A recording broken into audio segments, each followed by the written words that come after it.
김지의 돌직구쇼에 오신 여러분 반갑습니다. 김지입니다. 전 오늘도 저희 돌직구쇼 오픈 스튜디오 앞에 나왔습니다.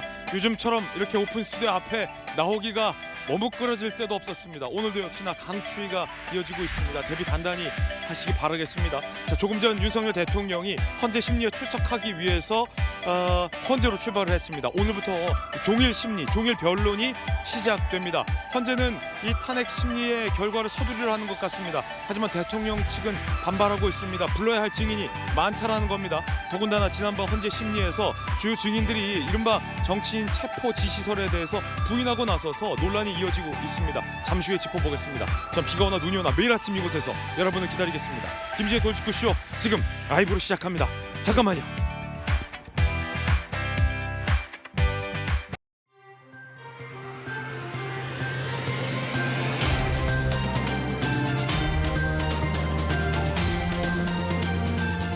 신문 읽어주는 남자입니다. 오늘부터 대통령의 탄핵 심리 종일 심리가 재개됩니다. 대통령이 조금 전 헌재 출석을 위해 출발했습니다. 함께 보시죠. 구치소에서 대통령이 탑승한 차량이 헌재로 향하고 있습니다. 자, 6차 변론 기일이 오늘 예정돼 있고 오늘은 종일 변론이 진행됩니다. 오늘부터 종일 변론이 진행되고요. 특히나 이 정치인 체포설과 관련된 주요 증인들의 증언들이 엇갈리고 있는 가운데 과연 오늘 심리에서 나오는 증인의 증언은 어떻게 진행될지 관심이 모아지고 있습니다. 자, 지금 헌재의 모습도 생방송으로 전해드리고 있는데요. 헌재 문이 지금 잠겨서 대통령 측 변호인단들이 들어가지 못하고 문 앞에 대기하고 있는 모습인가요? 이례적으로 보입니다. 아니면 이 대통령의 도착을 기다리고 있는 걸까요? 자, 취재진들의 모습도 보이고요. 대통령 변호인단이 조금 전 이 헌재 문을 두드렸다. 그 모습도 포착이 됐는데 9시 전에 도착해서 헌재가 문을 안 열어주고 있는 모양입니다. 이 역시도 이례적이군요. 잠시 후에 이야기 나눠보겠습니다. 자, 지난번 헌재 심리에서 홍정원 전 국정원 차장이 작성했다는 정치인 체포 명단, 그 신뢰성을 두고 헌재 재판관에 질문이 이어졌습니다. 과연 정치인 체포 명단, 그 진짜일까요? 잠시 후에 그 이야기도 전해드리겠습니다. 오늘 조간신문 4가지 키워드 준비되어 있습니다. 함께 보시죠. 먼저 첫 번째 키워드입니다. 첫 번째 키워드는 뭘까요? 바로 이겁니다. 결론, 한국일보 일면 기사인데요. 함께 보시죠. 어떤 결론일까요? 민주당 5년 내 3% 성장, AI 바이오 50조 수혈, 집권 플랜 본부가 K 먹사니즘 성장이라는 결론을 냈다라는 보도입니다. 여당에선 이 대표의 이 우클릭을 못 믿겠다라는 반응도 내보내고 있습니다. 이어서 다음 키워드입니다. 두 번째 키워드는 이겁니다. 급등, 동아일보 8면 기사 함께 보시죠. 물가 다시 2%대로 S의 공포 커져 무 80%, 김 30% 급등하고 있다는 소식입니다. 경기 침체 속에 물가가 다시 뛰고 있습니다. 이어서 다음 키워드입니다. 세 번째 키워드는 이겁니다. 금지, 중앙일보 일면 기사 함께 보시죠. 중국발 AI 이 딥시크, 정부가 딥시크 차단하는 분위기 가운데 카카오에서는 아예 딥시크 쓰지 마라라고 금지령을 내렸다는 소식입니다.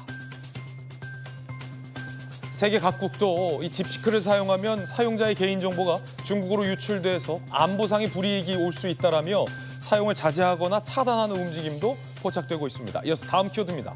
네 번째 키워드는 이겁니다. 중단, 국민일보 12면 기사입니다. 예산 9억 끊겨서 국내 유일의 중증 외상 전문의 수련센터가 예산 단돈 9억 때문에 문을 닫게 된다는 안타까운 소식입니다. 고대 구로병원이 운영했던 국내 유일 중증 외상 전문의 수련센터가 문을 닫습니다. 고작 9억이 없어서입니다.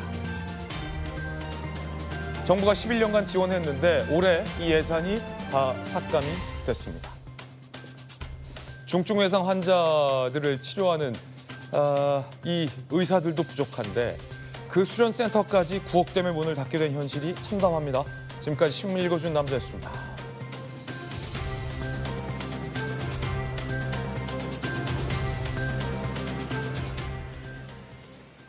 네, 오늘 아침 함께하신 분들 소개해드리겠습니다. 엘리트 검사 출신의 김광삼 변호사님, 그리고 기자 출신 방통위 부위원장 출신의 안영환 전 의원 나오셨습니다. 민주당의 명대변인 출신 김유정 전 의원, 그리고 정책위 부의장을 맡고 있는 성치훈 부의장 나오셨습니다. 어서 오세요. 첫 번째 얘기부터 시작하겠습니다. 지난 헌재 심리에서 과연 대통령이 주요 정치인을 체포하라고 지시했던 게 맞는 걸까와 관련하여 수도방위 사령관, 방첩 사령관 등등이 대통령은 나에게 체포 지시를 하지 않았다라는 증언이 나와서 홍장원 전 차장의 이 진술과 배치된다라는 쟁점이 부상했습니다. 오늘 조금 전 다시 윤 대통령이 헌재로 출발을 하면서 종일 변론 심리가 재개됩니다. 첫 번째 이야기 지금 시작하겠습니다. 자, 그 가운데 대통령 탄핵과 관련된 찬반 여론조사 결과는 어떻게 나오고 있을까요? 자, 첫 번째 이야기의 첫 번째 소식은 바로 국민들의 여론 심리입니다. 탄핵에 대한 찬반 여론조사 결과부터 함께 보시죠. 최근 여론조사 결과입니다. 탄핵에 찬성한다라는 응답이 9.8%포인트 하락해서 61.2에서 51.4로 떨어졌고요. 탄핵에 반대한다, 이건 기각돼야 된다라는 여론이 37.0%에서 9.9%포인트 상승한 46.9%로 올랐습니다. 이렇게 되면 탄핵 찬성 51.4와 탄핵 반대 46.9는 오차 범위 내에 접어들게 됩니다.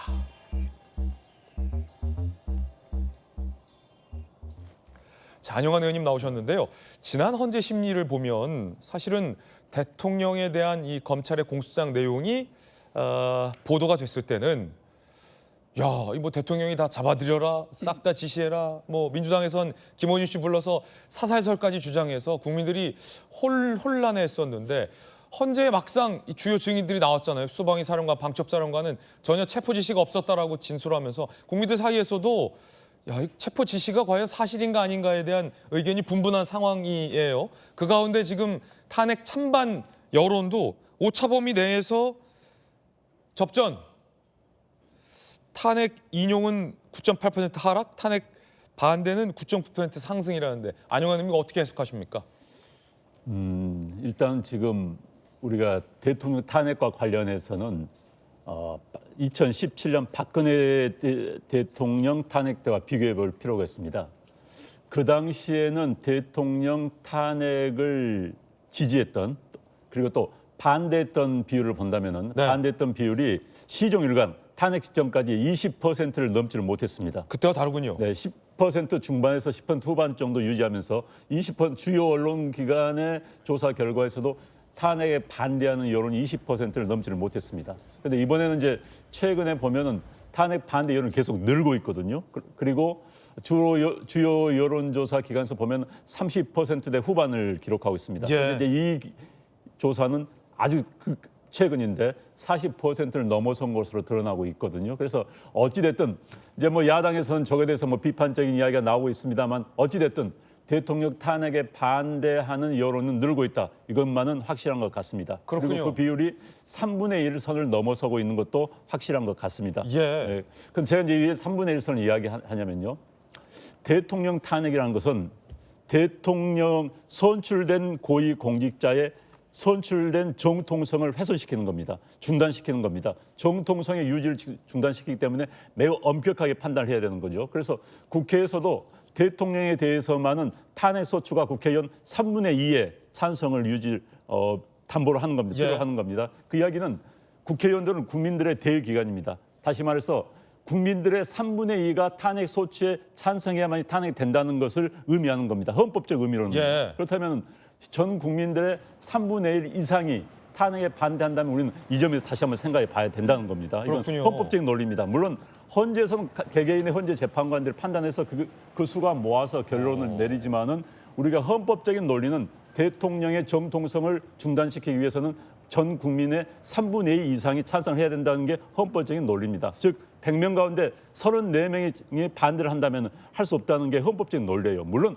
헌재에서의 판단은 별개가 되겠습니다만 그래서 지금 이 여론조사의 결과가 저는 굉장히 중요하다는 생각을 하고요. 또 하나는 이 여론조사가 점차 대통령 탄핵에 반대하는 여론이 늘어나고 있다. 물론 이건 분석이 여러 개 가능할 것 같습니다. 보수층의 결집도 있을 수 있고 또는 그동안 여러 사건들이 벌어지면서 이제 증언들이 뭐 엇갈린 증언들이 나오면서 내란죄에 대한 판단이 일부 국민들 사이에서는 또 바뀌는 점 이런 점들이 여러 점이 있겠습니다만 어찌됐든 대통령에 대한 탄핵에 반대하는 여론이 늘어나고 있는 것만은 확실한 것 같습니다. 자, 여론조사 결과 다시 한번 소개해드리겠습니다.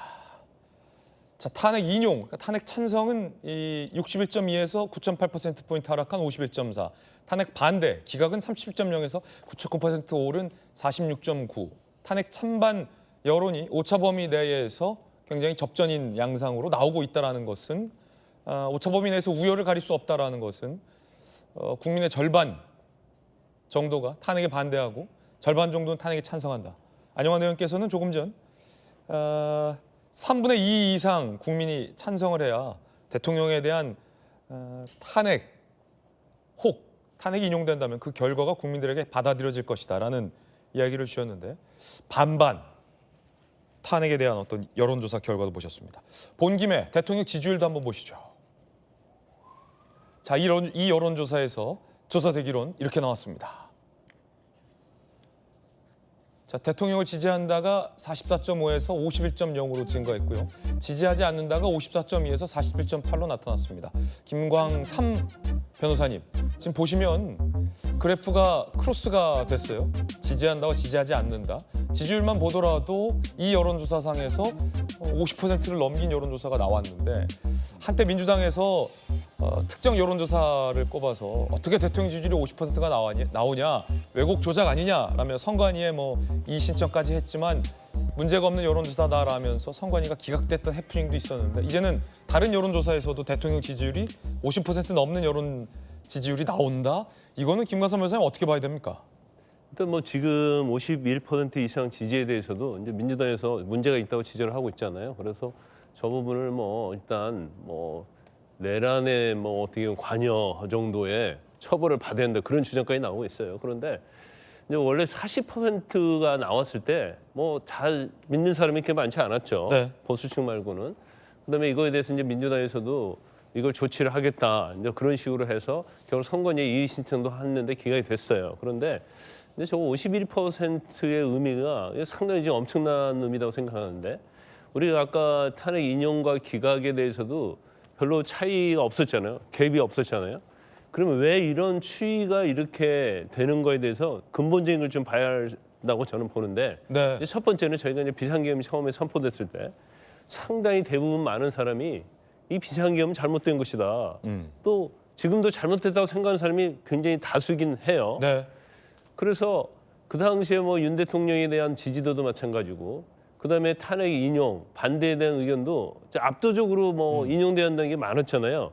근데 그 다음 단계가 어떤 거였냐면 비상계엄은 잘못된 건데 비상계엄을 하게 된 이유 그 심정을 이해하겠다는 이제 그런 여론이 좀 많이 표출이 됐습니다. 그래서 윤 대통령에 대해서 어떻게 보면 반대고 그다음에 지지하지 않았던 사람도 민주당이 어떤 폭거랄지 이런 거에 대해서는 문제가 좀 있다. 예. 그런 인식을 하면서 여론이 조금씩 좀 바꿔지기 시작했다.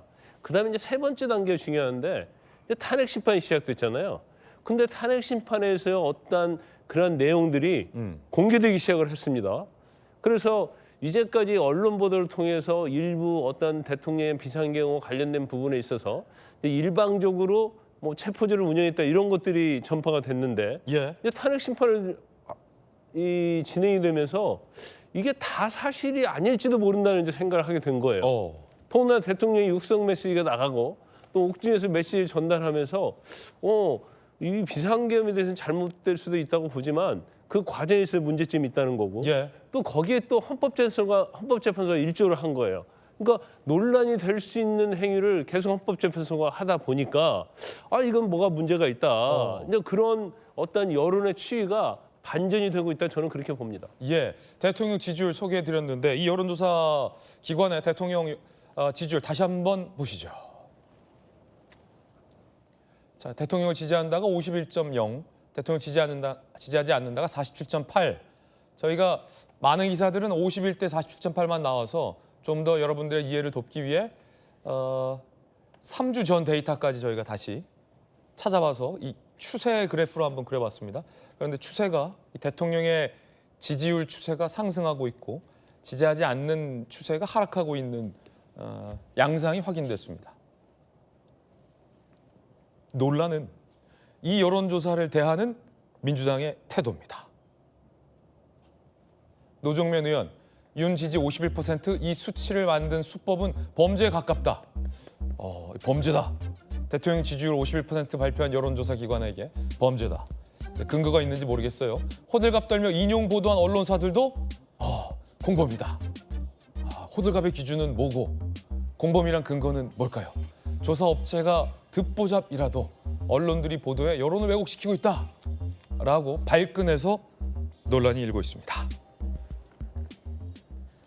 대통령 지지율 오르면 그 범죄입니까? 이 여론조사 기관을 향해서 범죄라고 단정한 근거가 있을까요, 노정면 의원이? 글쎄 이제 범죄라고까지 표현하는 게 적절한지는 모르겠지만 네. 저는 이 시점에서 대통령의 지지율을 묻는다는 게 무의미하다고 생각합니다. 네. 왜냐하면 직무가 정지된 상태에서 네. 지금 구속 수감된 상태에서 지지도를 묻는다는 게 이게 현실적으로 이게 뭔가가 잘 반영이 될 수 있을 것인가. 그 탄핵 심판 헌재에 나와가지고 그 앞뒤 안 맞는 궤변을 얘기하고 구치소에서 전원을 통해서 혹은 뭐 편지를 통해서 선전선동하는 그런 모습에 대한 지지냐 뭐 반대냐 이걸 묻는다는 것인지 지금 대통령에 대한 지지를 묻는다는 것 자체가 저는 좀 크게 의미를 둘 필요는 없다 이렇게 네. 생각을 합니다. 그러면 그냥 논평이 뭐 크게 의미 두지 않는다. 다른 기관도 많지 않느냐 정도로 점잖은 논평이면 충분해 보이는데 여론조사 기관에게 범죄다, 언론사들도 공범이다라고 이렇게 발끈하는 이유 별다른 근거는 없어 보이는데 지난번 여론조사 한번 문제 삼았다가 선관위에서 문제 없다라고 기각되지 않았습니까? 글쎄요, 근데 이건 공식 논평은 아니고 네. 본인의 개인 SNS에 올린 글쎄요. 거긴 합니다. 그런데 그거를 그렇게까지 생각하는 거는 어떤 개인의 생각의 자유일 수 있겠습니다만. 개인의 생각이다. 네, 그래서 저는 일단 이 여론조사 가운데에서 예. 대통령 지지율 이 부분은 조금 크게 의미 두지 않아도 된다 이렇게 네. 생각하고요.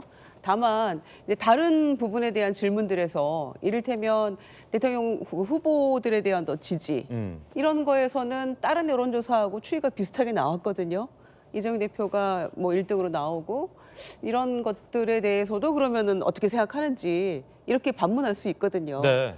여기에 대해서 뭐 그 여론조사 기관이나 이 부분에 대해서 또 이거를 받아서 또 쓴 거기에 대한 비판 이런 것들은 역으로 그러면은 대통령 후보에 대한 지지도 이 부분도 그런 문제 삼는 거냐 이렇게 반문할 수도 있는 거죠. 그러니까 전체적인 불신이냐 아니면은 어떤 부분마다 샘플링해서 불신이냐 이렇게 물었을 때 사실 우리가 좀 궁색해지잖아요. 그러니까 민주당에게 불리한 여론조사만 범죄고 같은 여론조사에서 실시한 다른 데이터는 예. 범죄가 아니냐 그렇게 물어볼 수 있기 때문에 할 말이 없다. 예, 있기 때문에 네. 저는 이렇게 막 예민하게 반응할 필요는 없다고 생각하고요. 또 금요일마다 또 갤럽 조사도 나오고 다른 네. 여론조사 나오기 때문에 비슷한 맥락에서 추이를 좀 보면서 우리가 좀 잘 대처하면 된다 이렇게 생각합니다. 그러나 또 원내대변인 입장에서 뭐 개인적으로 올렸다고 할지라도 본인은 또 이렇게 생각할 수도 있었겠죠. 예. 자, 노정면 의원은 그냥 의원이 아니라 원내 대변인을 맡고 있습니다. 물론 개인의 생각을 SNS에 올린 차원입니다. 성춘 부의장님, 네. 인용보단 언론사도 공범이라고 하는데 범죄라고 했어요. 혹시 뭐 민주파출소에 신고합니까? 저 여론사 기관? 아니면 인용보도한 언론사들도 그 민주파출소에 신고됩니까? 제가 민주파출소를 운영하고 있지 않아서 제가 뭐 운영 기준을 모르겠습니다. 예.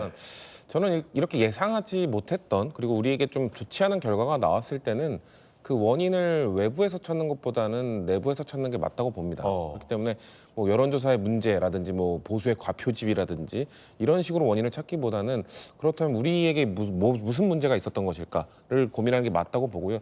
제 개인적인 분석으로는 뭐 저 여론조사가 만약에 뭐 그 과표집이나 잘못되지 않았다는 판단 하에 저 왜 저런 연소가 나왔는가?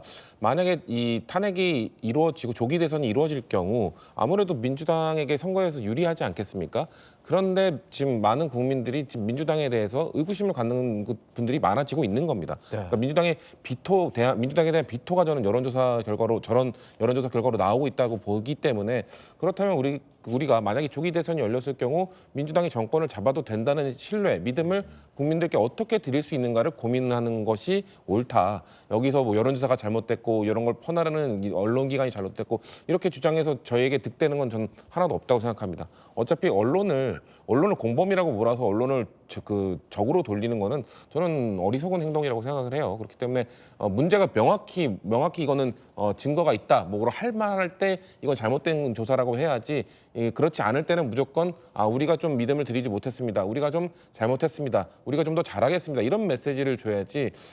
저런 식으로 좀 외부에서 원인을 찾고 남 탓하는 듯한 이미지를 주는 거는 좀 부적절하다. 그렇기 때문에 글쎄 다만 저는 저렇게 절반 정도 정말 지지하는 여론이 있을까라는 생각이 있는데 저거는 대통령에 대한 지지라기보다는 이제 거의 지금 나라가 지금 너무 극단적인 대립을 하게 되면서 민주당 대 그냥 국민의힘 거의 정당 지지율이 그 어느 정도 많이 투영되고 반영된 거라고 봅니다. 그렇기 때문에 저 지지 조사 결과에 대해서 좀 겸허히 받아들이고 민주당이 어떻게 개선할지를 좀 논의하는 과정이 좀 필요하다고 생각합니다.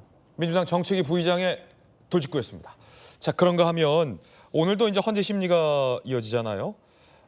지난번 헌재 심리 때 증인으로 출석했던 홍장원 전 국정원 차장, 홍 전 차장이 작성했던 메모, 이른바 정치인 체포 명단이라 불리는 그 메모가 이 탄핵 사건의 어찌 보면 시발점이었습니다. 그런데 그제 이 헌재 재판관이 그 메모의 신빙성에 의구심을 제기했습니다. 들어보시죠.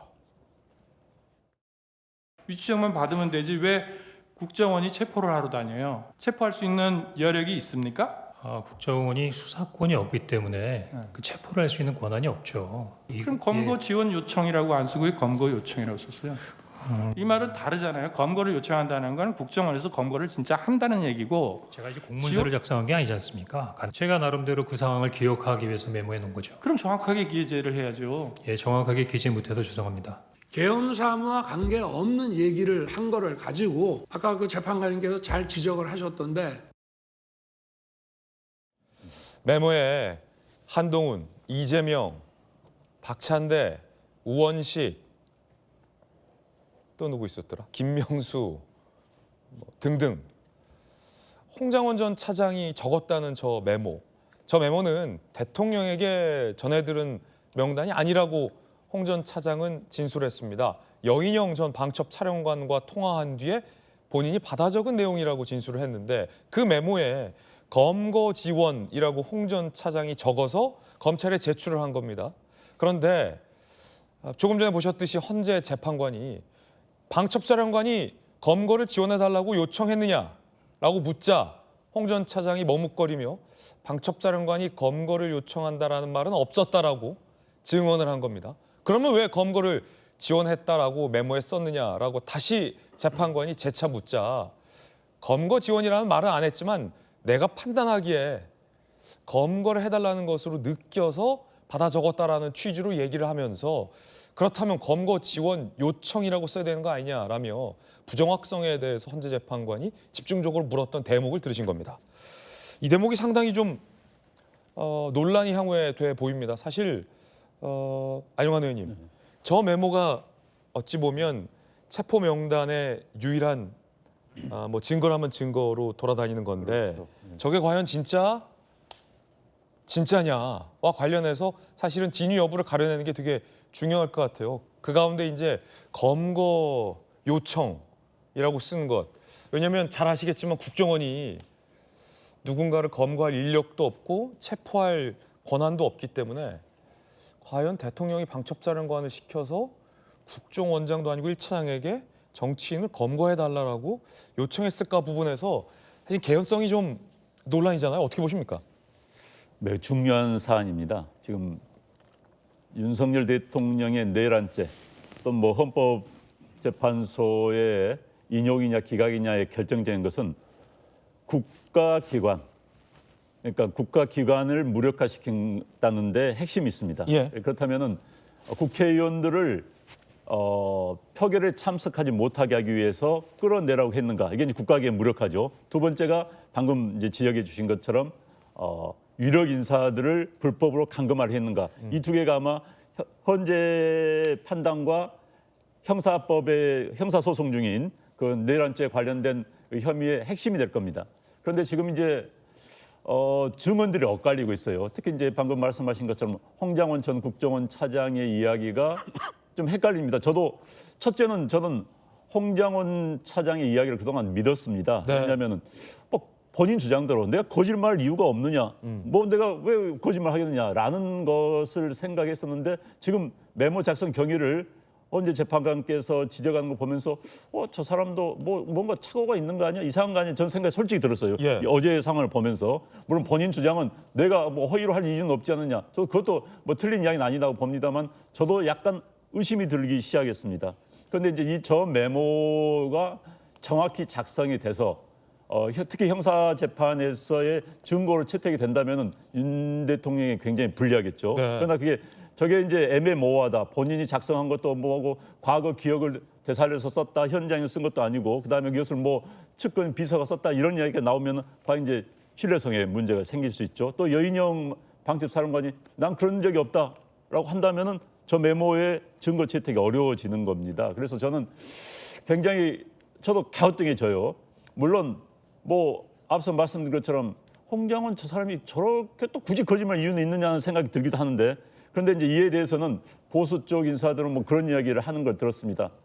홍장원 전 처장이 처음에 전화를 받고 나서 어찌됐든 윤석열 국가정보원장에게, 상관이죠, 정보원 조태용 원장에게 찾아가서 이재명 민주당 측과도 뭐 상의를 하고 전화를 해야 되지 않겠습니까? 하니까는 무슨 소리냐, 우리 이건 너무 정치적이다 하면서 조태용 원장이 말렸다는 거 아닙니까? 그 거부하고 화를 냈다는 거 아닙니까? 그리고 나서 대통령이 비상계엄 해제한 이후에 탄핵되는 그 중간에 잘렸습니다.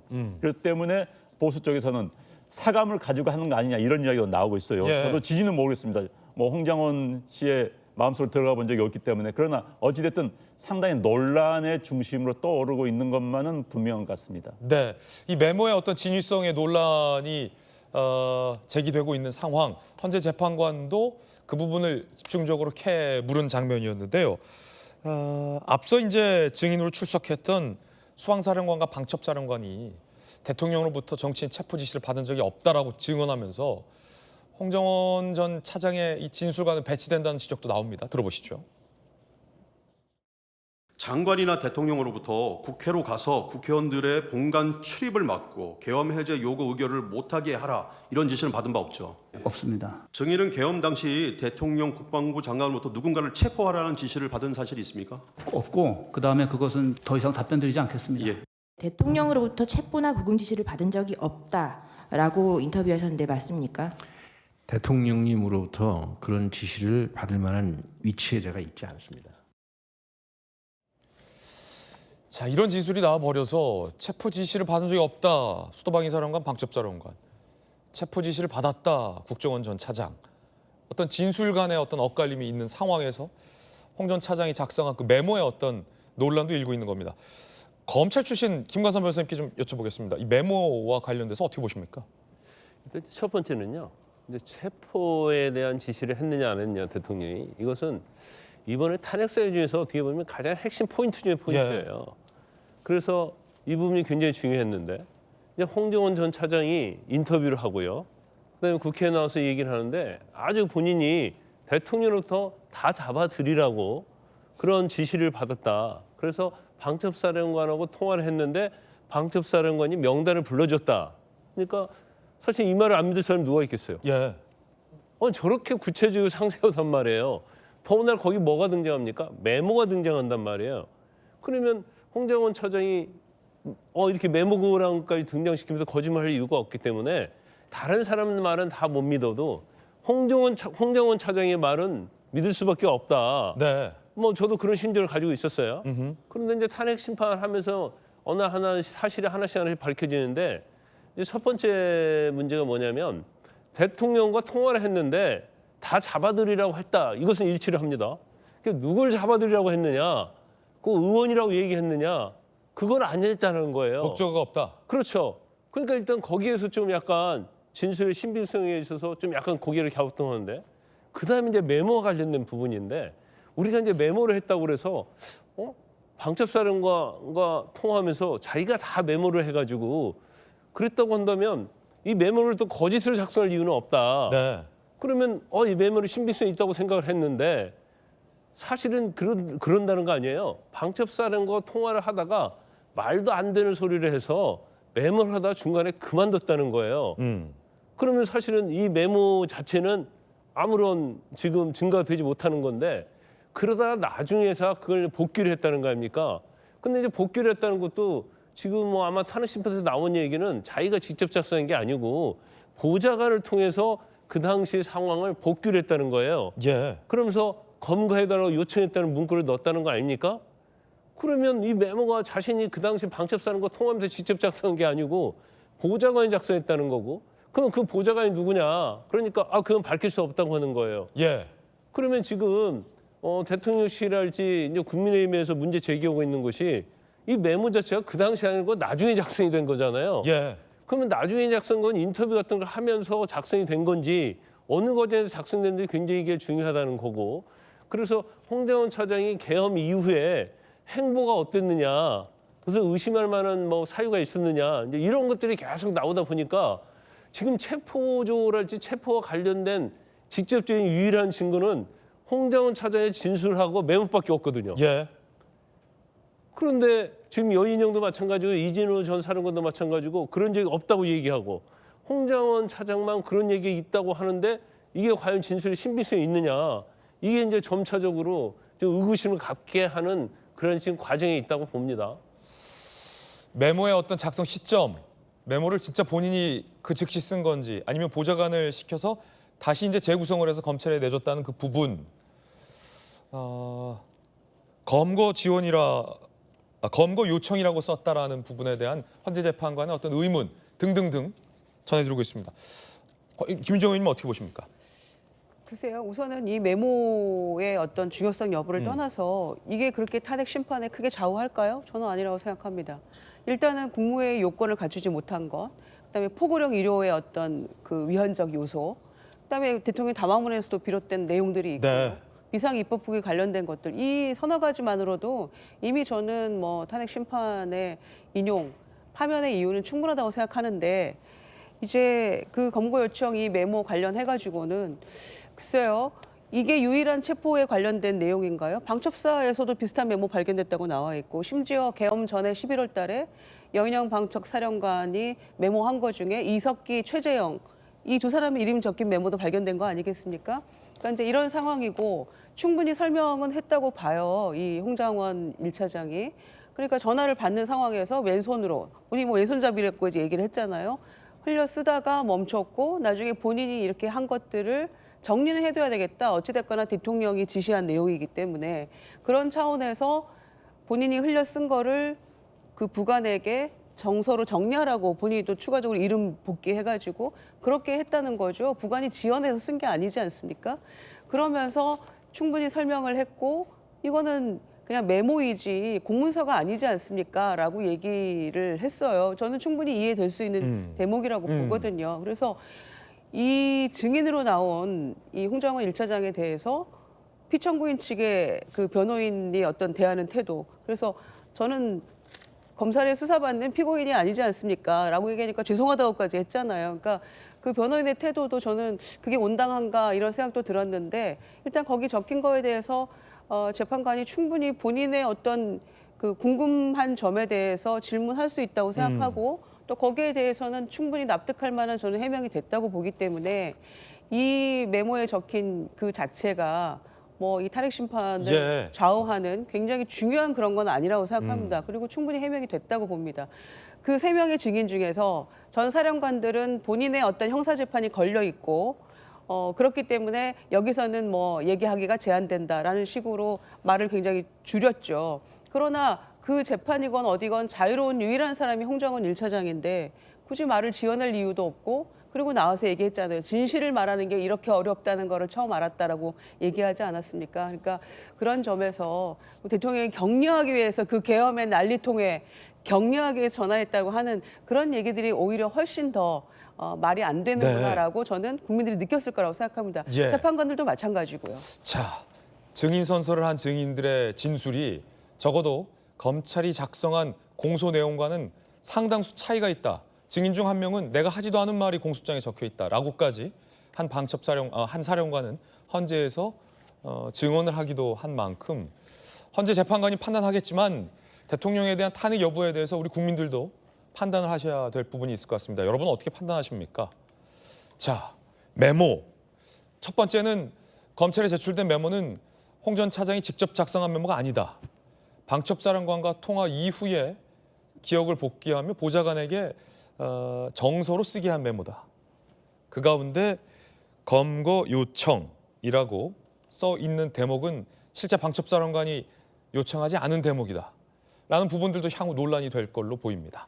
대통령의 반박은 뭘까요? 대통령 측의 반박 들어보시죠. 국정원은 수사권이 없고 검거는커녕 위치 추적을 할 수가 없습니다. 그래서 저 자체는 이제 말이 안 된다고 저는 보고 있고요. 제가 만약에 계엄 사무에 대해서 국정원에다 뭘 지시하거나 뭐 부탁할 일이 있으면 국정원장한테 제가 직접 하지, 차장들 업무 관련은 2차장이지만 2차장한테도 안 합니다. 제가 홍장원 차장한테 전화한 거는 계엄 사무가 아니고 격려 차원에서 전화를 기왕 한 김에 한번 해야 되겠다라고 해서 계엄 사무가 아닌 간첩 검거와 관련해서 방첩사를 도와주라는 얘기를 한 것이고, 더구나 담당 2차장도 아닌 1차장한테 계엄 사무와 관련한 이런 무슨 부탁을 한다는 게. 자, 그 가운데 사실은 이 정치인 체포설과 관련해서 체포 지시가 있었다라는 진술을 한 사람 한 명 더 있습니다. 곽종근 전 특수사령관인데 그런데 조금 전 저희 채널A 정치 시그널에 임종두 여당 의원이 나와서 곽 전 사령관이 민주당, 야당에게 회유를 받았다라는 주장을 했습니다. 한번 들어보시죠. 곽종근 사령관은 김병주 의원이 사령부로 항의하러 찾아와서 만났다라고 얘기를 했는데, 제가 추궁하는 과정에서 전화 통화는 했다라고 얘기를 했어요. 그런데 김병주 의원은 그런 거 없었다라고 얘기를 하고 있는데, 제가 확인한 바로는 사실은 통화가 있었던 거고요. 12월 10일 날 국방위 전체회의가 있었고, 오찬 이후에 국회의사당 3층에 있는 회의실에 쉬게 됩니다. 그 과정도 민주당 보좌진이 그 장소를 협조를 해줘요. 그 쉬고 있는데 들어가자마자 바로 민주당의 그 전문위원이 들어와가지고 또 계속 설득을 하고, 아까 말씀드린 박봉기 의원 들어오고 또 부승찬 의원이 들어오고 707 단장하고 특전사령관을 이제 설득을 했는데, 그때 당시에 제보자에 하면은 그 과정들이 사령관이 좀 해유되는, 해유당했다라는 표현들을 했거든요. 대통령의 체포 지시를 주장하고 있는 곽종근 전 사령관이 민주당 김병주 군 장성 출신의 김병주 의원과 특수관계고 민주당에 의해 회유됐다라는 주장을 조금 전 임종덕 의원이 한 건데요.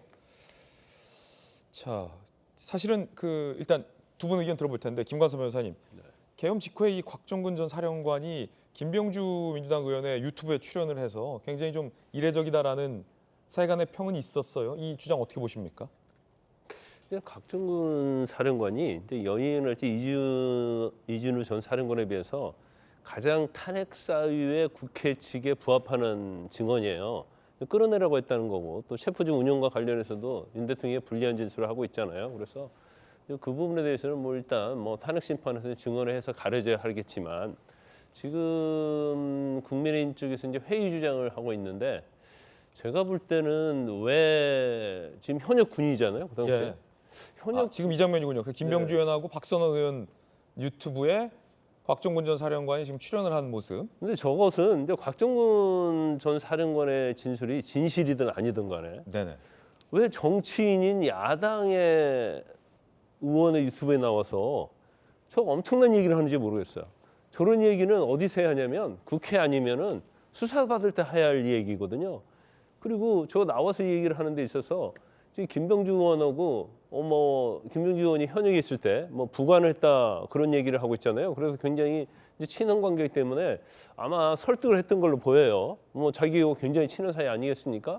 물론 이제 설득해서 나왔다고 해서 회유단에서 이제 거짓말을 했다 그렇게 볼 수는 없겠죠. 그런데 의심할 만한 그런 상황은 되는 거예요. 어떻게 보면 국민의힘일지 여당일지 보수층에서 보면 저건 김병주 의원인 왜 유튜브에 현역 군인이 나가서, 그것도 장성급이 나가서 인터뷰를 하고 이게 만방에 다 공개가 되는데 저런 행위를 했을까? 저건 이제 진실을 떠나서 일단은 첫 번째는 부적절한 행위다. 또 그 당시 언론에서도 많은 문제 제기가 있었거든요. 그 부분에 대해서. 그러다가 지금 그 진술 자체가 윤 대통령의 탄핵 사유에 관해서 엄청나게 불리한 증언이기 때문에 뭐 그런 부분에 있어 부적절한 부분, 그다음에 김병주 의원과 관계 이런 것들이 어떻게 보면 이제 빌미를 줄 수 있는 여지를 충분히 남겼다 이렇게 봅니다. 성춘 부장은 어떻게 보십니까? 저는 그 곽종근 전 사령관이나 지금 홍장원 제1차장이 무슨 뭐 민주당 의원들에게 회유를 당해서 저런 말들을 한다? 이것 자체가 저는 비상식적인 거라고 생각합니다. 왜냐하면은 자 생각해 보십시오. 곽종근 전 사령관도 홍장원 제1차장도 다 이 내란죄로 대통령이 내란죄로 확정이 되면은 본인들이 받을 수 있는 형량의 최대치를 받게 됩니다. 본인들도 지금 과담을 한 사람들이 한 상황이기 때문에 곽종근 전 사령관 지금 그 내란죄의 가장 핵심적인 체포조 운영 그리고 그 국회를 무력화시키는 국헌 문란의 가장 중요한 역할을 한 사람이 될 수 있기 때문에 내란죄가 되면은 곽종근 전 사령관은 중요 임무 종사자가 될 가능성이 매우 높습니다. 그러면은 곽종근 전 사령관이 지금 본인이 가장 높은 형량을 받을 수 있도록 지금 거짓말을 한다는 말입니까?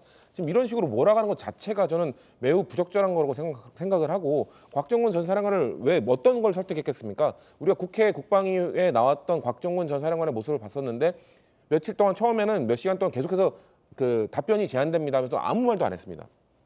답변이 제한됩니다만 반복했습니다. 근데 나중에 점점 본인의 그 양심상 무너지는 모습을 보이면서 자백하듯이 얘기하는 과정 우리가 다 보지 않았습니까? 그렇기 때문에 민주당 의원들이 한 거는 얘기를 해라. 답변 제한된다고 하지 말고 진실을 얘기하라고 설득한 거를 갖고 그거를 뭐 회유했다. 거짓말을 하도록 했다. 이렇게 몰아가는 것 자체가 지금 매우 부적절한 것이고요. 그리고 대통령이 아까 홍정원 그 제1차장에 대해서 내가 국정원장한테 전화하지 왜 차장한테 전화하겠느냐 전화했잖아요. 그리고 왜 전화했냐고 하니까 조태용 국정원장 외국에 나가 있는 줄 알았다. 외국에 나가 있는 줄 알고 제1차장에게 전화했다고 했고 그리고 그 10시 계엄 선언 이후에 통화하기 전에 8시쯤에 최초 통화를 했어요. 최초 통화한 다음에 홍장원 차장한테 내가 한 2-3시간 뒤에 아주 중요한 전화를 할 테니까 대기하고 있어라 라고 한 다음에 2-3시간 뒤에 비상계엄 받지 싹 잡아들여라고 통화를 한 겁니다. 근데 2-3시간 전에 중요한 통화할 테니까 기다려 대기해 한 다음에 그 전화한 다음에 간첩 업무 잘하고 격려 차원에 전화했어. 이게 말이 됩니까? 이걸 믿어줄 사람이 어디 있습니까? 저는 이건 뭐 초등학생도 안 믿습니다. 말도 안 되는 논리를 갖고 지금 대통령이 하는 것 같고 홍장원 차장을 뭐 탄핵하기 위해서 뭔가 오염됐다라고 주장하는 것 자체가 저는 지금 너무 넌센스하다. 홍장원 차장도 마찬가지예요. 홍장원 차장도 지금 그 홍장원 차장 이외에 나머지 2명 같이 나왔던 사람들이 다 부인했다고 말하는데 저는 그 말장난한 거라고 봅니다. 왜냐하면은 그 대통령이나 장관으로부터 체포 지시 받은 바 있나 이진우 그 수방사령관이 없습니다라고 했죠. 이진우 수방사령관이 최초에 진술했던 거는 체포 지시가 아니라 국회에 있는 사람들 4인 1조로 들어가서 끌어내라였어요. 그러니까 그 국회에 있는 사람들을 끌어내라지 체포 지시 받은 적 없죠. 그러니까 이진우 사령관 입장에서는 그 마치 거짓말 안 한 겁니다. 왜냐하면 체포 지시 받은 게 아니라 본인이 진술한 거는 4인 1조로 끌어내라였기 때문에 체포는 아니죠. 근데 그 추후에 이제 계엄 해제 의결을 방해하라라는 지시를 받았냐라고 했을 때도 이준우 사령관이 그러니까 방해하라와 그것도 그 저는 이 약간의 말장난이 분명 섞여 있을 수도 있다고 생각을 하고 그리고 이진우 사령관이 뭐 공소장에는 내가 안 한 말도 있다라고 했잖아요. 공소장은 검찰들이 공소장을 상상력을 발휘해서 쓰는 게 아니고요. 그 피의자의 발언이 적혀 있으면 피의자의 조서에 근거해서 쓸 수밖에 없습니다. 피의자의 조서에 없는 내용을 쓰면은 검찰이 그거는 매우 잘못한 행동이죠. 근데 검찰 조서 우리가 뭐 익히 알고 있다시피 이진우 사령관이 분명 검찰 조서 다 보고 서명했을 겁니다. 분명히 본인이 하지 않은 말이 있으면 이건 나 하지 않은 말이다. 나의 발언과 왜곡돼서 있다고 다 분명히 확인하고 검토하고 서명한 다음에 검찰은 그 조서에 의해서 공소장을 쓴 것이기 때문에 그럼 이진우 사령관이 말을 바꾼 게 될 수밖에 없는 거죠. 본인이 하지 않은 말을 담은 게 아니라 본인이 말을 바꾼 겁니다. 그러면은 이진우 사령관, 여인영 방첩사령관 둘 다 최초 진술에서는 했던 얘기와 지금 말을 바꿨다면은 보통 이렇게 됐을 때는 최초 진술에 무게감을 둘 수밖에 없는 게 왜냐하면 본인들도 지금 형사재판 받고 있고 내란죄로 갈 경우 저는 내란죄가 확정되면 여인영 방첩사령관은 중요 임무 종사자 정도가 될 가능성이 매우 높죠. 그리고 아까 전에 뭐 그 체포 관련 증거도 사실상 그 메모밖에 없다고 하셨는데 아니죠. 방첩사에 국회로 출동한 사람들의 그 그 메신저 카톡방에 보면은 체포와 관련돼서 누구 체포하라, 누구 운영하라 이런 내용 담긴 거 우리 보지 않았습니까? 증거가 더 많습니다. 그러니까 여인영 방첩사령관이 나는 체포 지시 받은 적 없고 밑에 지시한 적도 없다고 했는데 그 관련된 국회로 출동한 방첩사 병사들은 그 체포와 관련된 업무를 진행하고 있었다고 이게 말이 됩니까? 이미 거짓말을 하고 있다는 게 너무 명백한 상황에서 마치 그 홍장원 차장만 거짓말을 하고 있다는 식으로 몰아가는 것 자체가 저는 너무 넌센스하다는 말씀드리고 싶습니다. 예, 오늘 마침 이 곽정근 전 사령관이 헌재 증인으로 출석합니다. 그래서 헌재에서 어떤 진술을 할지도 저희가 향후에 전해드리겠습니다. 헌재에서 나온 진술, 주요 증인들의 정치인 체포와 관련된 진술이 엇갈리고 있는 것은 맞습니다. 과연 홍장원 전 차장의 이 메모장이 헌재에서 어떻게 받아들여질지 여부도 탄핵 심리와 관련해서 매우 중요한 사안이기 때문에 방첩사령관이 하지도 않은 말을 홍장원 전 차장이 왜 검거라고 쓴 것인지에 대한 이유 등등도 국민들이 판단하시리라고 생각이 됩니다. 잠시 후에 헌재 심리 관련된 소식 있으면 저희가 또 전해드리겠습니다. 대통령 변호인단에 40대 변호인단들이 합류를 하고 있다는 소식도 보도되고 있는데 함께 보시죠. 자, 김계리 변호사 41살, 배희철 변호사 48세, 변호인단 중 최은소 변호사도 있고 세월호 유가족 법률 대리로 이름을 알렸던 배희철 변호사도 합류를 했습니다. 40대 변호사들도 합류해서 변호인단이 19명으로 지금 늘어나고 있다라는 얘기 나오고요. 자, 대통령 측이 만들고 있는 국민변호인단 전한길 씨도 이 국민변호인단에 합류한다라고 밝혔어요. 7만 명을 돌파했다는 얘기도 나오고 있습니다. 국민변호인단에 합류한 전한길 강사 100% 탄핵 기각될 것이다라는 이야기도 밝혔는데요. 오전 7시 기준 7만 명을 돌파했다라는 소식도 보도되고 있습니다. 전한길 씨 얘기도 한번 들어보시죠. 윤석열 대통령 지지율 50% 60% 된다면 헌법재판소는 어떤 일이 있어도 절대 탄핵 인용을 못하죠. 국민의 뜻을 저버린다면 헌법재판소 존재 가치가 없는 거라고 저는 생각합니다. 저는 100% 직무 복귀한다고 봅니다. 제가 지난 주말 집회 때 불의한 헌법재판 재판관들이 신뢰할 수 없는 심판을 한다면 국민들이 헌법재판소를 휩쓸 것이다 라고 표현했지 않습니까? 폭력적으로 헌법재판소를 점령한다든가 난이 만나는 뜻이 아니죠. 국민들이 탄핵을 반대한다는 이 분위기, 이런 열망을 전체 헌법재판관들과 재판소를 휩쓸게 될 것이다. 자, 전한길 씨, 대통령 지지율 60% 넘으면 인용 못한다. 민주당의 고박 어이없다라고도 밝혔습니다. 국민변호인단이 7만 명을 돌파했다라는 얘기도 나오고 있는데 오늘 저희 또 정치 시그널에 전한길 씨가 출연을 했습니다. 뭐라고 인터뷰했는지 한번 들어보시죠. 채널A와의 인터뷰입니다.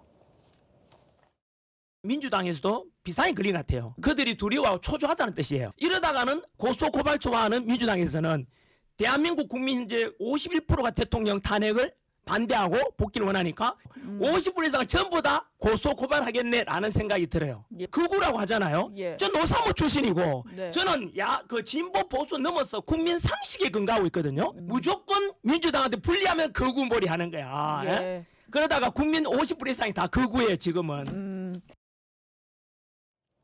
자, 안영환 의원님. 앞서 이제 노종면 의원의 발언 혹시 PD님 준비되시면 다시 한번 들려주시면 글이죠. 대통령을 지지한다라는 응답이 과반을 넘었다는 여론조사 기관에 대해서 범죄라고 규정을 했어요. 이걸 보도한 언론사도 공범이라고 이제 단정을 했는데 사실 민주당이 전한길 씨에 대해서 구글에 신고를 했잖아요. 일벌백계 하겠다라고도 얘기하고 그러면서 이제 구구다라고 비난을 하고 있는데 사실 대통령을 내란 수괴라고 생각하고 대통령이 모 의원 얘기대로 사형죄 받을 것이다라는 것이 민주당 의원의 생각이고 생각의 자유가 있듯이 대통령을 지지하는 국민들이 여론조사에 지지한다라고 응답하고 계엄은 잘못됐어도 내란죄는 아니다라고 표현하는 것도 국민들의 자유인데 지금 보면 민주당의 워딩들이 범죄, 공범 좀 험악합니다. 그 부분을 전한길 씨가 계속 좀 지적하고 있는 것 같아요. 어떻게 보십니까? 자, 우리 어른들이 하는 말로 매를 번다는 이야기겠습니다. 매를 번다. 네. 자꾸 현역 민주당 의원들이 저런 이야기를 하니까 민주당 지지율이 떨어지는 거예요. 극단적인 이야기를 왜 합니까? 언론사 공범이다. 그럼 지금 오늘 채널A 돌지구 쇼도 공범이겠네요? 우리 보도하고 있지 않습니까? 네. 저희도 지금 공범입니다. 지금 내란죄 공범입니다. 안영환 내란 선동범. 내란 선동범. 뭐 주요 종사자는 아니더라도. 네. 저는 일단 사고의 틀을 좀 고쳐야 돼요. 민주당이 지금 어찌됐든 대통령 탄핵에 반대하는 비율이 거의 40% 가까이 또는 그 넘어선 여론조사 나오고 있습니다. 그렇다면 민주당의 논리대로 한다면은 민주당 전체라고 하지 않겠습니다. 뭐 이 두 분도 계시니까 네. 민주당 일부 일부 의원들의 논리대로 한다면은 주류라고 표현하시면 될 것 같습니다. 네, 이재명 대표를 극히 지지하는 그런 주류 의원들의 논리에 따르면은 대한민국 국민들의 30% 40%가 내란 세력이에요. 내란 세력입니다. 대통령 내란죄 수개를 지지하기 때문에 내란 세력이에요. 대한민국 국민들의 40%, 또 어떤 여론조사는 50%에 가까운데 그럼 절반이 내란죄 가담자이고 그럼 전부 형사소송해야 됩니까? 그러면 대한민국 국민들은 어떻게 되는 겁니까? 저는 그 논리의 틀을 벗어나야 돼요. 사실 민주당이 그동안 친일 프레임 굉장히 성공했었습니다. 그런데 이제 내란 프레임으로 국민들을 반으로 나누려는 프레임은 성공하지 못하고 있습니다. 많은 국민들이 아니 내가 윤석열 대통령이 탄핵되는 걸 반대해. 윤석열 대통령이 잘못한 것 같지만 그래도 탄핵은 아니야 라고 한 사람도 넌 내란죄 포함되는 거야 라고 한다면 반발할 수밖에 없는 것이죠.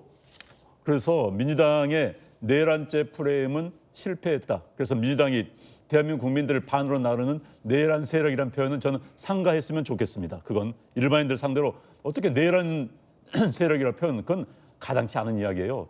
그다음에 이제 우리 지금 화면에 나오는 우리 강사님을 보면은 상당히 인기가 좋아진 것 같습니다. 영향력이 커지고 있어요. 지금 각 언론사에도 나오고. 그래서 근데 저 이야기도 일리는 있습니다. 대통령의 지지율이 높아지면은 헌재에서도 판단을 속된 말로서 생각이 좀 바뀔 수 있다. 맞습니다. 제가 앞서 말씀드린 것처럼 헌재는 노무현 대통령 탄핵 때 헌재 그 판결 심판문에 이렇게 나왔습니다.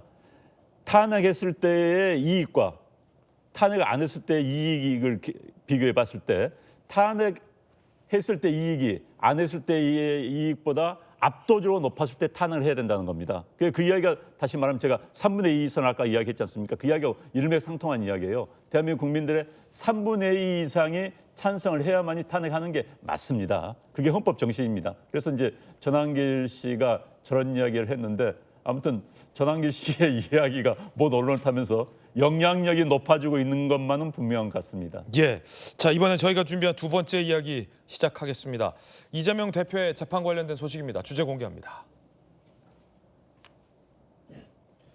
이 대표가 위헌 심판 카드를 꺼내 들었습니다.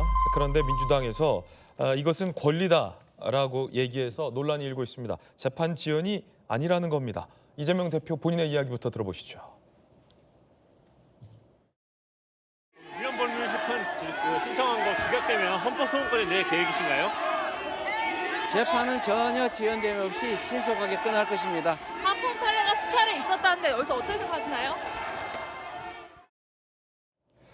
자, 재판부는 속도전의 의지를 나타내고 있습니다. 이 대표 측이 요청한 무더기 증인을 기각하고 3명만 채택해줬습니다. 13명의 증인을 무더기로 신청했다라는 비판이 나오고 있는 대목. 2심 재판부, 1심 재판에서 신문한 증인 빼겠다. 3명만 채택을 해줬습니다. 2월 26일에 결심 공판 진행한다는 겁니다. 이러면 3월 초에 이 대표 항소심 선고도 유력해집니다. 어제 보도해드렸듯이 이 대표가 위헌 심판 청구를 했습니다.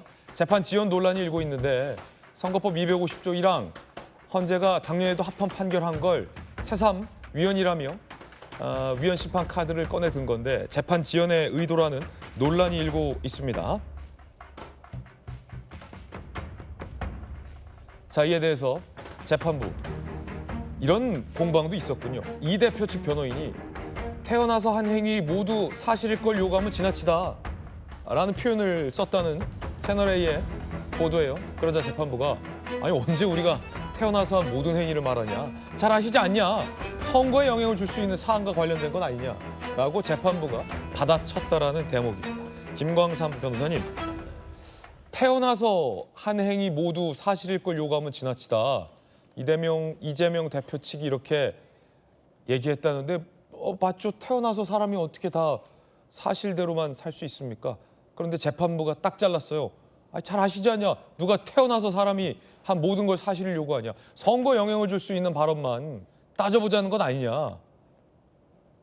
이 대표도 변호사 출신인데 이런 말을 왜 했을까요? 태어나서 모든 걸 다. 이 대표 주장이 아주 지나친 거죠. 그런데 일단 이 대표 입장은 뭐 할 수 있는 걸 다 하겠다는 거고 이제 본인 입장은 이거 재판지연 목적이 아니다 이제 이런 얘기를 하고 있지만 이재명 대표의 하나하나 행위, 재판 관련된 행위는 다 재판 지연을 위한 술수다 이렇게밖에 익혀질 수 없는 상황이다 이렇게 봅니다. 자, 위헌법률 심판 제청 신청한 것 자체가 재판 지연 목적이 아니다 이렇게 얘기하고 있는데. 그렇죠. 앞서 이제 발언은 재판부가 아니라 검찰이죠, 검찰. 네. 그런데 아니 제가 그러니까 이재명 대표가 주장한 내용이 지나치다고 제가 얘기를 한 거예요. 그런데 이미 헌법재판소에 결정이 나 있잖아요. 허위사실 공표죄에 대해서 지금 전원 일치로 이것은 합헌이 다 났거든요. 그래서 허위사실 공표죄를 만약에 폐지하게 되면 이건 뭐 허위사실 남먹이 되고 결국 국민의 어떤 알 권리랄지 투표에 있어서 어떤 판단에서 영향을 미칠 수 있기 때문에 공정한 재판을 기대할 수 없다는 거예요. 예. 그래서 헌법재판관 일부가 반대한 것도 아니고 전원 일치로 나왔어요. 그리고 이전에도 뭐 경기도지사 어떤 재판과 관련해서도 그때도 제청 신청했잖아요. 안 받아줬잖아요. 그러면 안 받아줄 게 뻔해요. 그런데 왜 이재명 대표는 신청을 했을까? 아마 제가 볼 때는 현 재판부도 아마 기각할 겁니다. 근데 기각을 하면 본인이 또 할 수 있는 게 하나 생겨요. 헌법소원을 제기할 수 있습니다. 그래서 30일 이내에 헌법소원을 또 헌법재판소에 제기를 해요. 그러면 헌법소원을 제기하면서 또 뭘 할 거냐면 지금 허위사실 공표죄, 자기가 지금 1심에서 유죄 판결에 나온 그 죄명에 대해서 또 효력정지 가처분을 할 겁니다. 예. 그 이 효력정지 가처분을 일단 해두면 지금 헌법재판소의 재판관 구성이 상당히 뭐 진보 좌파 성향이 있는 재판관이 적어도 4명 정도 된단 말이에요. 거기에다가 만약에 마은혁 재판관이 임명이 되면 이건 또 효력정지 가처분이 받아줄 수 있어요. 그러면 헌법소원 결과가 나올 때까지 이걸 효력정지를 시켜버리면 재판은 무한정 가는 거예요. 예. 그러니까 그런 것까지 다 머릿속에 두고 있는 겁니다. 자, 그러면 우리가 이제 다음에 제가 미리 예고를 해드리는데 만약에 본인이 위헌법률 제청 신청을 해놨는데 재판부에서 기각을 했어요. 그러면 그걸로 끝나고 가만히 있으면 뭐 제청 신청할 수도 있겠네. 우리는 이렇게 생각할 수 있지만 헌법소원을 제기하고 효력정지 가처분 신청을 넣어버리면 아직은 의도와 술수가 뻔한 거단 말이에요. 그럼 명확해지는 거예요. 그래서 한번 그 부분을 한번 두고 볼 겁니다. 네, 위헌법률 심판을 신청하는 건 뭐 김유정 의원님, 이재명 대표의 권한이죠. 그런데 헌재가 작년에도 합헌 판결 내린 것을 왜 굳이 위헌법률 심판을 신청했느냐라는 그 사유가 중요한 거잖아요. 그 사유에 따라 재판 지연이냐, 꼼수냐, 아니면 합리적인 권한이냐에 대해서 국민들이 판단하실 텐데 지금 저희 채널A가 취재한 바에 따르면 그 사유가 조금은 당황스러운데 사람이 태어나서 모두 다 사실만 말하고 살 수는 없지 않느냐. 그렇기 때문에 위헌성이 있다라는 취지의 사유라면 재판부가 잘 아시지 않느냐. 언제 우리가 태어나서 한 모든 행위를 판단하냐라는 식으로 거절했다는 거 아닙니까? 그 사유가 좀 당황스러운데 어떻게 보십니까? 저도 뭔 말인지 잘 모르겠어요. 뭔 말인지 잘 모르겠다. 네. 저 부분에 대해서는 재판부의 입장이 동의합니다. 예. 그런데 당에서 이제 대변인이 낸 입장처럼 이거는 피고인의 정당한 권리다. 맞는 얘기죠. 예. 합법적 테두리 안에서 할 수 있는 거잖아요. 그런데 이제 재판부에서 이거를 뭐 또 받아들여야지 가능한 거고 김 변호사님 말씀하신 대로 그 다음 단계는 뭐 이제 헌법소원도 갈 수 있는 거고 이제 이런 여러 가지 절차가 남아 있는데 그래서 뭐 할 수 있는 거는 뭐 다 해보자 가능한 일이라고 생각해요. 그런데 이거를 놓고 국민들이 바라보는 그 인식이 이게 과연 실익이 있을 것인가에 저는 이제 저희 고민의 지점이라고 생각합니다. 실익이 있느냐? 예, 이렇게 하는 게 과연 국민들이 바라봤을 때 당에서 얘기하는 대로 이게 피고인의 정당한 권리로 봐주실까? 네. 아니면 통상 얘기하듯이 이건 그냥 재판 지연 작전이다 이렇게 볼지 그게 저희에겐 중요하죠. 어떤 시각으로 바라볼지가. 그래서 이런 위헌법률 그 제청 심판하는 것이 심판을 제청하는 것이 네. 저는 실용주의 노선 그리고 정책의 어떤 변화 좋은 표현으로 하면 유연성 이런 거를 몇 가지를 보이는 것보다 이거 하나 때문에 오히려 더 당에는 마이너스다. 네. 이렇게 생각합니다. 그래서 이걸 어떤 시각으로 바라볼지 또 여기에 대해서 이런 지금 어떤 행위에 대해서 여론조사로도 또 반영이 될 거 아니겠습니까? 예. 그거 가지고 좀 고민을 해야 될 지점이라고 생각합니다. 김주영 의원의 돌직구 있습니다. 이 대표 측의 위헌 심판은 당의 마이너스다라는 의견입니다. 자, 내로남불 논란도 일고 있습니다. 자, 당 대변인의 어제 위헌 법률 심판은 정당한 권리 행사. 이건태 대변인은 그제 윤 대통령의 구속 취소 청구는 법꾸라지의 궤변이다. 그러니까 내가 하면 권한, 네가 하면 꼼수라는 내권 네 꼼인가요? 내로남불이 내권 네 꼼이 되는 건데 네가 하면 법꾸라지다. 네 꾸겠군요. 네 꾸. 내권 네 꾸. 내권 네 꾸 논란까지 일고 있어요. 성춘 부의장님.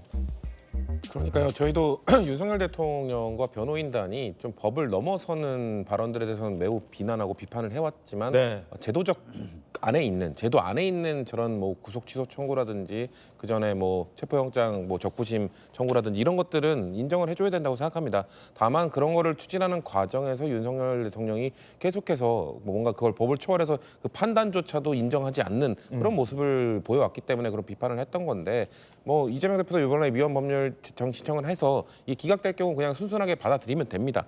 근데 저는 김주정 의원께서 말씀하셨지만 실효가 하나도 없어요. 실효가 없다. 그러니까 뭐 연기라도 할 수 있으면 모르겠는데 연기도 안 됩니다. 왜냐면은 이 재판부에서 이거를 헌법재판소로 넘길지 안 넘길지 심사하는 기간 동안 재판을 중단하는 것도 아닙니다. 재판은 그대로 진행이 됩니다.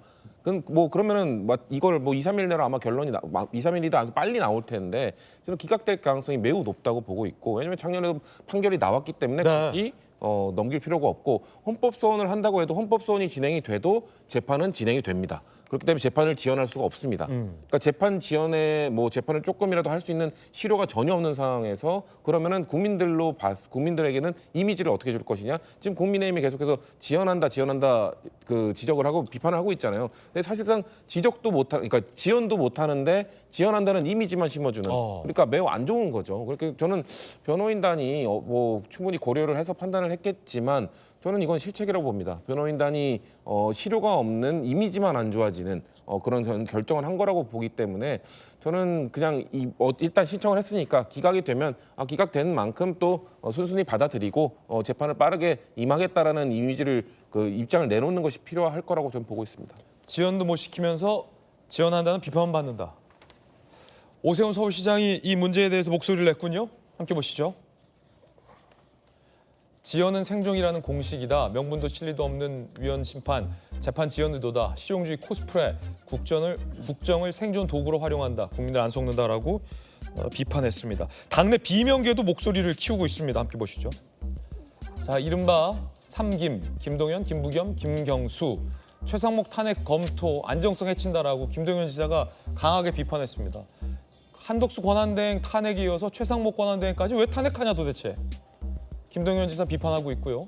김부겸 전 총리는 한술 더 떠서 한덕수 탄핵도 너무했다라고 김부겸 전 총리도 비판을 했습니다. 김기수 전 지사는 아예 더 한 발 앞서서 총선 때로 가고 있어요. 지난 총선 때 상처받은 분들 끌어안고 사과하라. 그러니까 언제부터 문제 제기를 하냐면 김기수 전 지사는 지난 총선 때부터 문제가 있었다.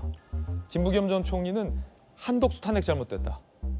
김동연 지사는 그 최상목 탄핵 검토도 잘못됐다라고.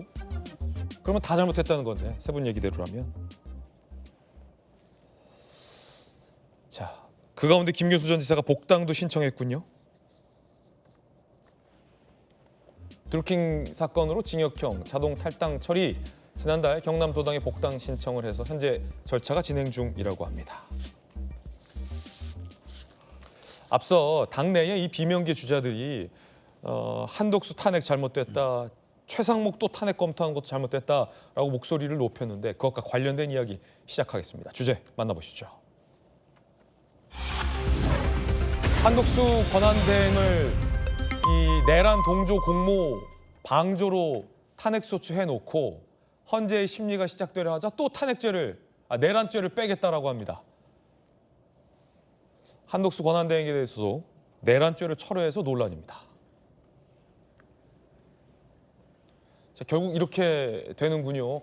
민주당에서 한덕수 권한대행을 탄핵 소추할 때 그 사유 중에 하나가 이른바 윤 대통령의 내란에 공모하고 동조했다, 방조했다라는 이유로 한덕수 권한대행을 탄핵시켰는데 헌재 심리가 이제 시작되려 하자 대통령에게 했던 것처럼 내란죄를 또 빼겠다고 해서 논란입니다. 자, 그때 당시 한덕수를 탄핵했을 때 당시 민주당의 이야기 들어보시죠.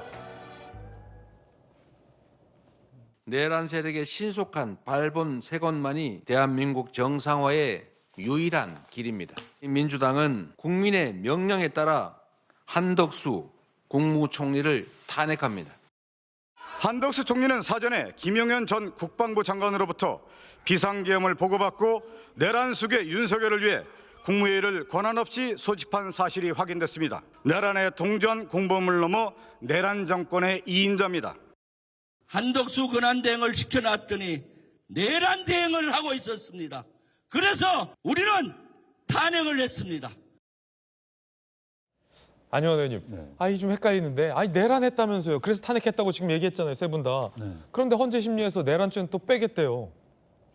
아마 많은 국민들한테 한덕수 총리가 내란을 가담했다라고 묻는다면 많은 국민들이 거기를 갸우뚱할 겁니다. 한덕수 총리가 내란에 가담했어? 뭘 했지? 이렇게 아마 의문을 할 거예요. 의문을 가질 겁니다. 저는 민주당의 첫 지금 지지율 뚝뚝 떨어지고 있는 게 김부겸 전 총리의 이야기가 맞습니다. 한덕수 총리에 대한 탄핵부터 지지율이 떨어지기 시작한 겁니다. 국민들은 대통령이 탄핵되더라도 탄핵 소추가 되더라도 안정을 원했거든요. 그런데 한덕수 총리는 안정감의 사실 상징적인 인물입니다. 오랫동안 공직 생활을 했고 국무총리도 했고 하기 때문에. 그런데 그나마 총리라도 있으면 좀 안정될 걸. 그런데 그 총리를 끄집어 내렸어요. 그리고 대행체를 만든 겁니다. 그러니까 일반 국민들이 볼 때는 저렇게 불안정하게 국정 운영하는 사람들을 믿을 수 있어? 이러면서 지지율이 떨어진 겁니다. 특히 이제 지금 순서 논란이 이게 재밌는데요. 지금 한덕수 총리를 탄핵할 때 내용이 총리 때의 사안과 대행으로서의 사안이 겹칩니다. 그런데 지금 내란죄를 뺀다면 총리 때 사안들이 이제 좀 일부가 사라지는 겁니다. 그런데 그 의결 그 기준의 문제인데 총리 때 기준으로 하면은 전체 국회의원들의 정족수의 과반입니다. 그리고 대통령 권한 대행으로 따진다면 3분의 2입니다. 그런데 우원식 국회의장이 과반을 기준으로 총리를 탄핵한 기준으로 그냥 통과시켜버렸어요. 그래서 탄핵이 됐습니다. 그런데 한덕수 총리가 받아들였습니다. 그래서 지금 이제 저렇게 있는데 이 문제부터 빨리 판단을 해야 되는 겁니다. 헌재가 이제 권한쟁의 심판을 국민의힘에서 요청을 했죠. 즉 우원식 국회의장의 정족수 판단 기준이 잘못됐다. 의결 기준이 잘못됐다를 판단해 달라. 이제 이걸 판단해서 만약에 맞다고 하면은 탄핵이 유지되는데 만약에 그 정족수 의결 기준이 틀리다고 하면은 탄핵 자체가 원인 무효가 되는 겁니다. 그러면 한덕수 대행은 돌아오는 거고 돌아온다면은 그 다음에 최현재 대행의 문제도 다 없어지는 것이죠. 그래서 가장 헌재가 지금 판단을 해야 될 가장 기본적인 문제는 탄핵 정정수 관련해서 일단 해야 되고 그 다음에 한덕수 국무총리에 대한 탄핵을 그걸 바탕으로 판단을 하는 거고 그 다음에 최상목 관련 내용입니다. 그런데 지금 순서가 역순입니다. 그렇군요. 네, 마은혁 후보죠. 후보의 임명 보류 문제 때문에 뭐 지난주에 하려다 했다가 이제 연기됐죠. 반발이 심하니까 연기한 거 아닙니까? 그게 무슨 소리입니까? 그 다음에 한덕수 총리를 이제서야 이제 변론 기를 잡고 아예 우원식 국회의장이 말한 권한쟁의 청구 부분에 대해서는 변론 기를 잡지도 않았어요. 헌재가 왜 이렇습니까? 순서가 있지 않습니까? 모든 일에는. 그런데 지금 순서 역순을 하기 때문에 헌재 심판 과정의 공정성에 지금 의문이 들게 만드는 겁니다. 저는 이 자체가 대한민국을 위해서 굉장히 불행한 일이라고 봅니다. 헌재 공정성의 심판 상처를 입을 때 많은 국민들이 헌재를 불신하게 된다면은 대한민국의 사법 시스템 자체가 흔들리는 겁니다. 그런데 지금 헌재가 자초를 하고 있어요. 국민들이 헌재 앞에 가서 헌재 잘못됐다 하는 거하고 별개로 저런 하나하나에서 스스로 국민들의 불신 살리를 만들고 있기 때문에 헌재가 흔들리는 겁니다. 그래서 헌재가 만 흔들릴 경우 대한민국 어떻게 하겠습니까? 그리고 이런 과정이 계속 이어진다면은 만약에 대통령의 탄핵에 대해서 탄핵을 하든 탄핵을 기각하든지 간에 대한민국 국민들 또 반을 잘라집니다. 그리고 부절이 계속됩니다. 그래서 헌재가 제발 정말 제발 정신 차리고 모든 게 순리대로 그리고 공정하게 신중하게 판단해 줄 것을 제가 부탁을 드립니다. 저는 현재 문 권한 대행에도 이야기하고 싶어요. 헌재 대변인이 자꾸 나와서 하는데 헌재 대변인은 어찌됐든 권한 대행의 직속 기관입니다. 그래서 권한 대행의 마음을 그대로 표현하고 있습니다. 그건 헌재 재판관 5명의 뜻이 아니에요. 저는 그건 압니다. 왜? 저 위원회에서 근무해 봤기 때문에. 위원회 조직에서는 어찌됐든 장 차관의 조직이 아니라 위원회 조직에서는 위원장의 뜻에 따르게 돼 있습니다. 아, 그렇습니까? 네, 그렇기 때문에 지금 헌재 그 대변인이라는 사람은 헌재 권한 대행의 뜻을 그대로 대변하고 있어요. 그건 저는 헌재 재판관 5명의 합의에 의해서 나온 뜻이 아니라고 봅니다. 그건 확실히 5명이 아니라 현 8명이죠. 자제해야 된다. 네, 그렇기 때문에 그건 자제해야 되고 사무처장의 입장도 그렇게 표현한 거 자제해야 됩니다. 그래서 헌재 스스로 헌재의 존재감을 떨어뜨리는 짓이라는 표현을 제가 분명히 쓰겠습니다. 해서는 안 됩니다. 네. 법조기자 출신의 안영환 의원의 도직구였습니다. 김관삼 변호사님, 아니 이게 좀 소신 있게, 지조 있게, 뚝심 있게 그냥 내란죄 계속 끝까지 헌재에서 처리하지 말고 좀 가야 일관성이라도 있는데 대통령에 대해서 내란 수괴라더니 내란죄를 뺐어요. 한덕수 총리 내란죄라고 탄핵해놓고 내란죄를 뺐어요. 그 국민들이 어떻게 볼지 어떻게 보십니까? 일단 비상계엄 선포하고 나서요. 국민들이 비상계엄에 반대를 하고 여러 가지로 이제 내란죄에 대해 경악을 했잖아요. 그때부터 이제 민주당의 횡포가 시작이 된 거예요. 무조건 자기 말 듣지 않고 반대로 간다랄지 아니면 이견을 제출하면 내란 공범, 내란 선동 선전 모든 걸 내란죄의 프레임에 다 집어넣어버린 거예요. 한덕수 총리가 내란과 관련해서 뭘 했죠? 비상계엄 관련해서 한 일이 뭐가 있어요? 그런데도 마치 뭐 내란 대행이다 얘기하고 뭐 소집을 시켜가지고 뭐 비상계엄을 선포하게 만들었다. 이런 막 거짓말을 지금 뭐 계속 마이크 잡고 해야 되는 거 아닙니까? 그랬으면 끝까지 이걸 유지를 해야죠. 왜 탄핵사유에서 형사 내란죄에 관한 부분은 처리하겠다고 얘기를 합니까? 가장 중요한 부분은 아니에요. 그래서 아마 이것도 또 약간 정치의 목적인 거예요. 왜냐하면 내란죄가 탄핵사유에 들어가면 이걸 입증을 해야 하는데 증거가 아무것도 없는 거예요. 방법이 없어요. 지금 뭐 고발을 해놨기 때문에 조사는 받지만 제가 볼 때는 무조건 각하되든지 아니면 무혐의 받을 거 아닙니까? 그러면 중요한 부분에 대해서 탄핵 사유가 되지 않는다고 헌법재판소 결정이 나오면 이건 역풍 받는 거죠.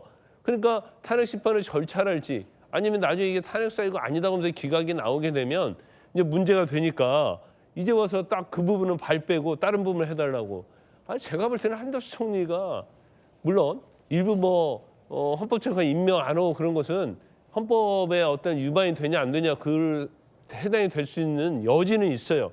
근데 그게 권한 대행으로서 본인의 어떤 소신에 의해서 임명하지 않는 것이 과연 그 헌법과 법률 위반의 중대한 사유가 된다? 저는 그렇게 보지 않거든요. 탄핵 사유가 아니다. 그렇죠. 이제 그런데 지금 다른 그런 내용으로 탄핵이 기각되는 거하고 내란죄 자체를 인정하지 않으면서 기각을 해버리면 민주당이 이제까지 해왔던 악행들이 다 드러나는 거예요. 비판받는 거예요. 그러니까 지금 와서는 살며시 그 부분을 이제 처리하는 것이다. 저는 그렇게 봅니다. 이른바 탄핵 남발과 내란 몰이 그렇죠. 아니냐라는 주장인데 김주영 의원님 내란죄 처리한 부분 어떻게 보십니까? 이 탄핵 심판의 속도를 좀 높이기 위한 거라고 생각합니다.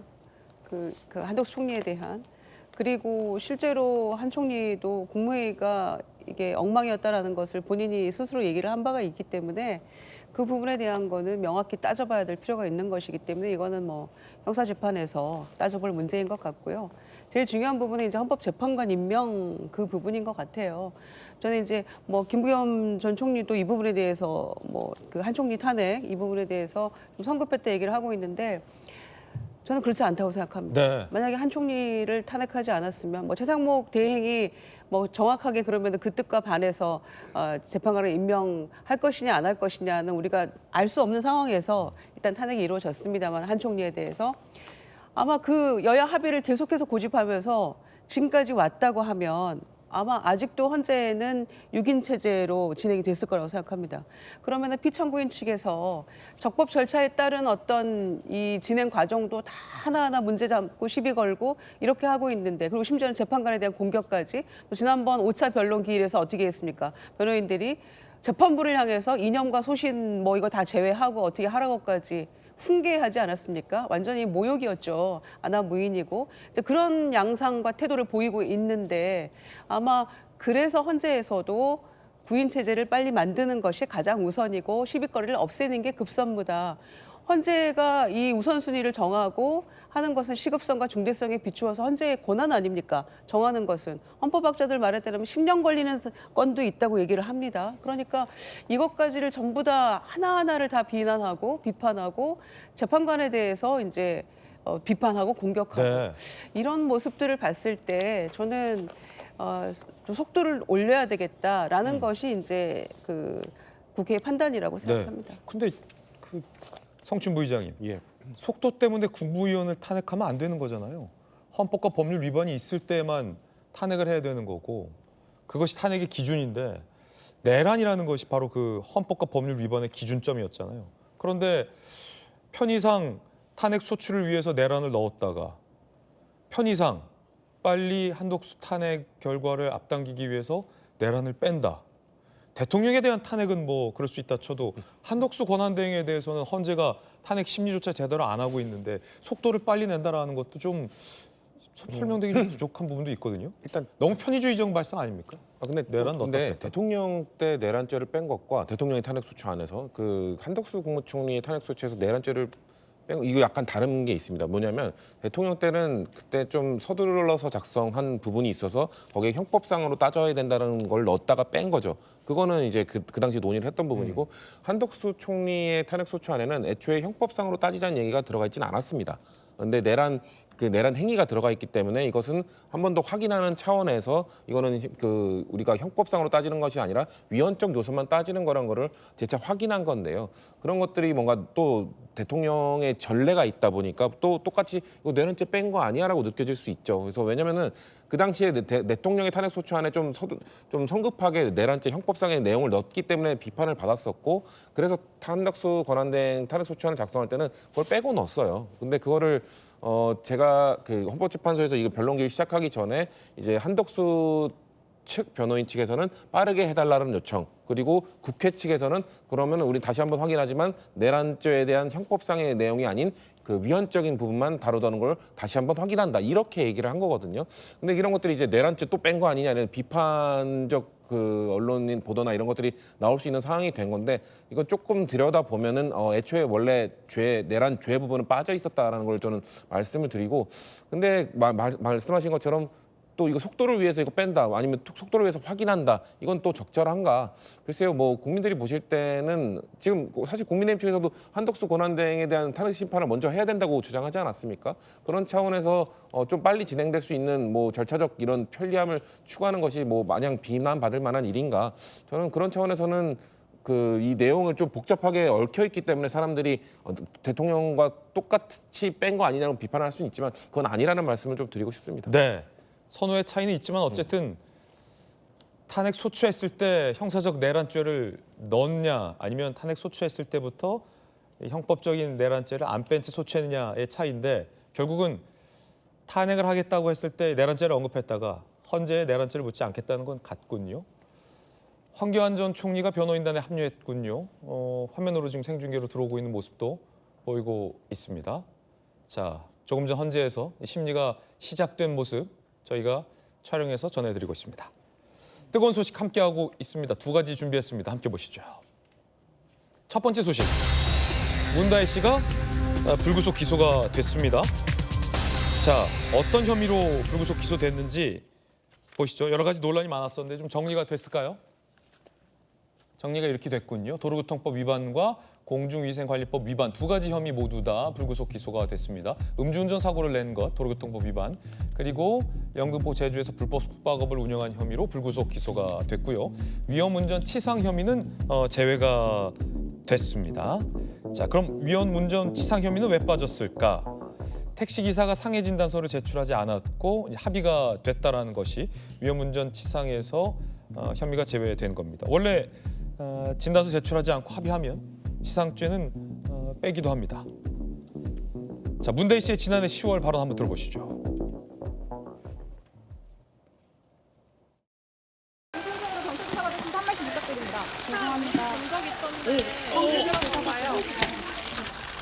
혐의는 전부 다 인정하셨나요? 다른 교통법규 위반 여부도 조사 받으셨습니까?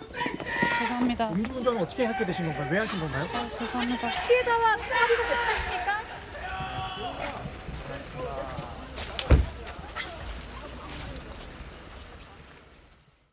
자, 지금 혐의들이 정리가 돼서 불구속 기소가 됐군요, 김관선 변호사님. 일단 뭐 음주운전이 치수가 엄청 높잖아요. 혈중 알코올 농도가. 그래서 당연히 기소가 되는 건데 이제 거기에다 더해서 또 제주도하고 또 영등포 오피스텔에서 이걸 가지고 불법 숙박업소를 운영한 그런 혐의가 인정이 됐어요. 아마 다 인정을 할 겁니다. 재판에서도. 이제 그렇기 때문에 이제 위험운전 추상이 왜 빠졌느냐 그게 좀 궁금하실 텐데 이건 피해자 측에서 다친 데가 없다고 주장을 하고 있기 때문에 진단서를 내지 않았어요. 그래서 그야말로 이제 치상이거든요. 이제 상해가 있어야 하는데 상해가 없기 때문에 경찰에서도 이 부분을 빼고 송치를 해서 검찰에서도 단순 음주운전으로 기소를 한 겁니다. 자, 뜨거운 소식 함께하고 있습니다. 이번에 두 번째 소식 만나보시죠. 네, 수백 명을 유인해 성착취를 벌인 텔레그램 방에서 2년간 피해를 입은 여성을 저희 채널A가 만났습니다. 이른바 목사방으로 불렸던 이 텔레그램 방에서 어떤 방식으로 이들이 여성 피해자들에게 성착취를 벌여왔을지 권경문 기자가 단독으로 취재했습니다. 텔레그램 성착취방에서 닉네임 목사가 A씨에게 지시를 시작한 건 2023년 1월쯤. 마태로 사진 영상을 찍어서 인사하는 걸 찍어가지고 보내야 되고 학교 개학하기 전에는 계속 하루 종일 그 자기가 준 계속 있었어요. 불법 촬영된 타인의 성관계 영상을 A씨에게 보내고 감상문을 쓰라는 지시도 있었다고 했습니다. 성교육을 시켜주겠다 이러면서 다른 사람의 영상이 유출된 그런 거를 10개씩 바꿔서 보내거든요. 감문을 써보고.